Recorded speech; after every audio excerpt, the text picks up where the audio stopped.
कृपा जिनकी मेरे ऊपर, तेवर भी उन्हीं का वरदान है। शान से जीना सिखाया जिसने, महाकाल उनका नाम है। अकाल मृत्यु वह मरे, जो काम करे चंडाल का। काल उसका क्या करे, जो भक्त हो महाकाल का। जी हाँ, नमस्कार प्रिय मित्रों, एक बार फिर आपका स्वागत है हमारे YouTube चैनल विशाखा धर्म गंगा में। प्रिय मित्रों, आज की हमारी इस वीडियो में हम आपके लिए सावन महीने की भगवान भोलेनाथ की बहुत सुंदर सी कहानी लेकर आए हैं। जो भी लोग शांत स्वभाव से सावन महीने की इस कहानी को पूरे मन से और ध्यान से सुनते हैं, उन पर भगवान भोलेनाथ की असीम कृपा हमेशा बनी रहती है और उनके घर में दुख एवं दरिद्रता का नाश हो जाता है। यदि आप भी अपने घर परिवार में भगवान भोलेनाथ की असीम कृपा बनाए रखना चाहते हैं तो हमारी इस वीडियो में बताई गई हर बात को ध्यान से सुनना और देखना। कमेंट बॉक्स में हर हर महादेव जरूर लिखना। तो चलिए प्रिय मित्रों, बिना टाइम गवाए आज की कहानी को शुरू करते हैं। बहुत समय पहले की बात है कि किसी गांव में एक बूढ़ी अम्मा अपने बेटे के साथ रहा करती थी। दोनों माँ बेटे बहुत मेहनत मजदूरी करके अपना गुजारा करते थे। एक बार बूढ़ी अम्मा के मन में विचार आया कि अब उसका पत्र विवाह के योग्य हो गया है, अब उसे अपने लिए बहू ले आनी चाहिए। कुछ समय बाद बूढ़ी अम्मा ने अपने बेटे का विवाह एक सुशील कन्या से कर दिया। उसकी बहू बहुत सुंदर, सुशील और संस्कारी थी।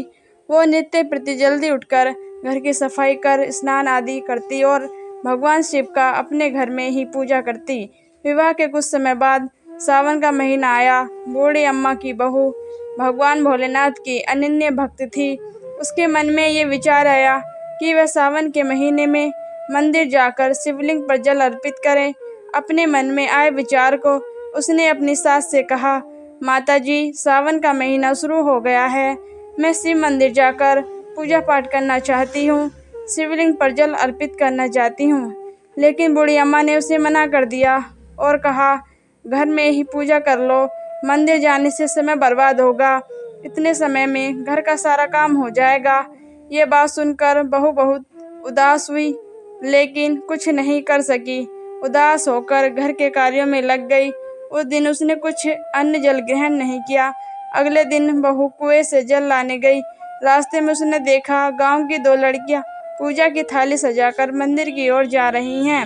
उसने उन्हें रोका और पूछा, तुम कहाँ जा रही हो? तब वह बोली, सावन का महीना शुरू हो गया है, हम सब भगवान भोलेनाथ की पूजा करने मंदिर जा रहे हैं। यह सब सुनकर वह फिर उदास हो गई। लड़कियों ने पूछा, आप क्यों उदास हो गई? तो वह बोली, भगवान शिव मेरे आराध्य हैं, लेकिन मेरी सास ने मंदिर जाकर मुझे पूजा करने से मना कर दिया। तब लड़कियां बोली, हर रोज इसी तरह पानी भरने आया करो हमारे साथ, मंदिर आकर भगवान शिव की पूजा कर उन पर जल अर्पित किया करो। तब वह बोली, मेरे पास पूजा की कोई सामग्री नहीं है, घर से लाऊंगी तो मेरी सास को पता चल जाएगा। तब लड़कियां बोली, कोई बात नहीं, आप हमारी पूजा की सामग्री से ही भगवान शिव की पूजा कर लेना। यह सुनकर तो बहुत खुश हुई और वह हर रोज उनके साथ मंदिर जाने लगी, जहां वो जल चढ़ाती और भक्ति भाव से भोलेनाथ की पूजा करती और उनसे कहती, मैंने अपनी सास से ये बात छुपाई है, इसके लिए मुझे क्षमा कर दीजिए। ऐसा ही पूरा सावन का महीना बीत गया। सावन के अंतिम दिन उसने सोचा, पूजा महीने मैंने इन लड़कियों की पूजन सामग्री से पूजा करी है, आज तो मुझे अपना कुछ भोलेनाथ को अर्पित करना ही चाहिए। ऐसा सोचकर उसने अपनी नाक की सोने की नथ उतारी और उसे धोकर शिवलिंग पर अर्पित कर दिया और पूजा करके घर आ गई। आकर वो अपनी सास से नज़र छुपाकर इधर उधर घूम रही थी, क्योंकि वह जानती थी कि उसकी नाक में नथ न देखकर सास जरूर पूछेगी कि नथ कहाँ गई। ऐसे ही दोपहर हो गई, तभी अचानक सास की नज़र उसकी नाक पर गई और नाक में नथ न देखकर सास ने पूछा, बहू तुम्हारी नथ कहाँ है? तो वह बोली, माँ जी, मुझे नहीं पता, शायद कहीं गिर गई होगी।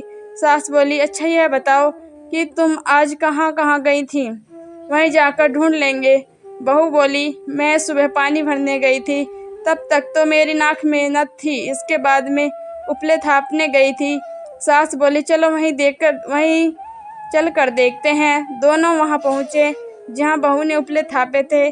सास ने बहू से कहा, चलो अब ये उपले तोड़ कर देखते हैं।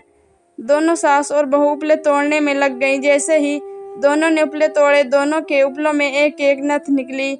सास बोली, नथ तो एक थी, ये दो कैसे हो गई? इसके बाद सास ने एक एक कर सारे उपले तोड़कर शुरू कर दिए। तब सास उपले तोड़ती जाए और उन सब से नथ निकलती जाए। सास ने बहू की ओर देखा और पूछा, यह क्या माजरा है? तब बहू ने सास से क्षमा मांगते हुए उसे सारी बात बता दी और कहा, ये भगवान भोलेनाथ का आशीर्वाद है। आज मैंने सावन की समाप्ति पर उन्हें अपनी नथ अर्पित की थी और उन्होंने मुझे इतनी सारी नथ वापस कर दी। सास बहू की बात सुनकर बहुत खुश हुई और कहा, स्नान, जप, तप और दान का इतना महत्व है तो अगले साल हम दोनों मिलकर शिवलिंग पर जल चढ़ाएंगे और पूजा पाठ करेंगे। अगले साल सावन का महीना आने पर दोनों सास बहू के नियम से सावन का स्नान किया, पूजा पाठ, जप तप किया। भगवान भोलेनाथ की कृपा से बूढ़ी अन्न धन के भंडार से भर गया। बहू को एक सुंदर पुत्र रत्न की प्राप्ति हुई। हे भोलेनाथ, जैसी कृपा बूढ़ी अम्मा और उनकी बहू पर करी, वैसे ही इस कहानी को कहते सुनते और हुंकार भरते उन सब पर करना।